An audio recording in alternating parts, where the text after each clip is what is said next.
In the top stories, Prime Minister Harris announces election date. Trinidad and Tobago mask mandate lifted, and Uvalde school shooting report finds systematic police failures.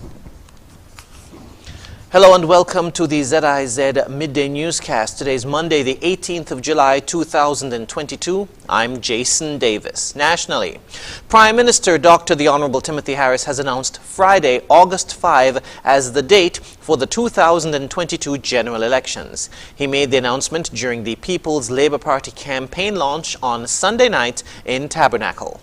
In your name of all democracy lovers, I now declare that I have advised His Excellency the Governor General earlier this week that he should prepare for us to go to general elections in St. Kitts and Nevis on Friday the 5th of August 2022.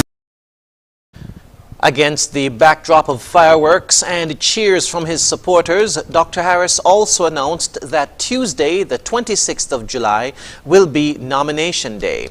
As of right now, the parties have just over a week to push their respective campaigns as they contest the 11 seats in the upcoming general elections. St. Kitts and Nevis national Tekoya Gilbert has joined a 15-member youth group representing the Federation as part of the United States Agency for International Development, or USAID, Eastern and Southern Caribbean Youth Council. In a press release issued by the U.S. Embassy in Barbados, the embassy stated that the Youth Council will collaborate with USAID and local partners by sharing their experiences on some of the most pressing issues that affect young people. The Youth Council will also participate in USAID-wide events and will benefit from capacity-building initiatives so that they can become better leaders for their communities and stronger advocates on youth issues to governments and key stakeholders across the region.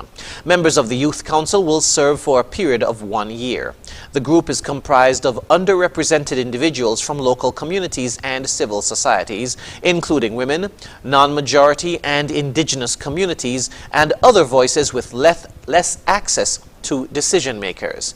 The other Youth Council representatives hail from Antigua and Barbuda, the Bahamas, Barbados, Dominica, Grenada, Guyana, St. Lucia, St. Vincent and the Grenadines, Suriname, and Trinidad and Tobago.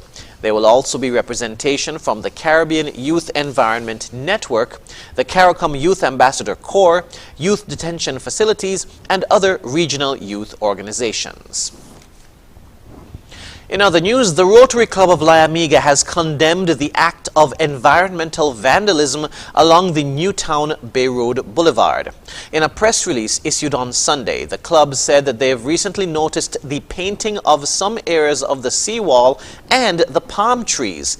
It also stated that this act of vandalism is not acceptable and should not be acceptable by any member of our community. The release also stated that the club takes great pride in protecting and preserving our natural environment and have adopted the area. The club has asked that persons desist from this behavior, and they encourage everyone to appreciate the importance of the need to protect and preserve our environment, as damage to these spaces should never be tolerated. The Rotary Club of Layamiga also called on the relevant authorities to investigate this matter with a view to holding those responsible accountable and seek immediate compensation. Moving now to news on the regional scene. As of Sunday, July 17, the restriction to wearing masks in public was finally lifted in